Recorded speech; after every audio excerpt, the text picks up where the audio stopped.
I think it's 12601, which is the Civil Rights Discrimination Act, which essentially was like part of the same act that, you know, stopped some of like the corrupt police departments of the past. And, you know, they've used this for a variety of different things.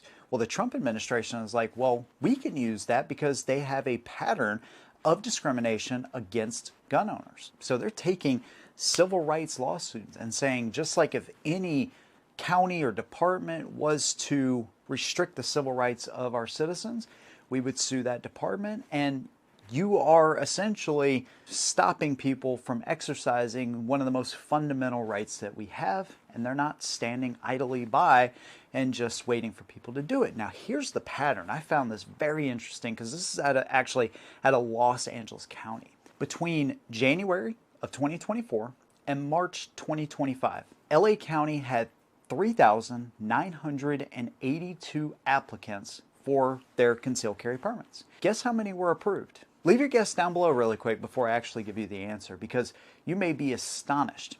Hopefully you dropped your guesses. It's actually 2. Average wait times, you know, over a year, by the way. This is not simply just a backlog. This is literally a blockade on fundamental rights. And California has been able to get away with it far too long, and now Trump is stepping in. See, California has been doing this a long time, right? They have a lot of history of restricting gun rights especially. And so they know outright bans are going to be met with lawsuits all over the place. So they just kind of run these de facto type of gun control bans essentially. I mean, some applicants are waiting like 3 years, over 1,000 days in some cases, to get a concealed carry permit. That's unacceptable. But here's the thing. California has it in its own legislation.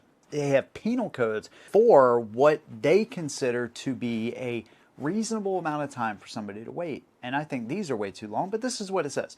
Basically, 90 days for the initial determination, and then 120 days max, either approve or deny. The Trump administration is using the same civil rights lawsuit that was used from the 60s, essentially now to protect gun owners. They will no longer allow you to disarm people with these ridiculous delays.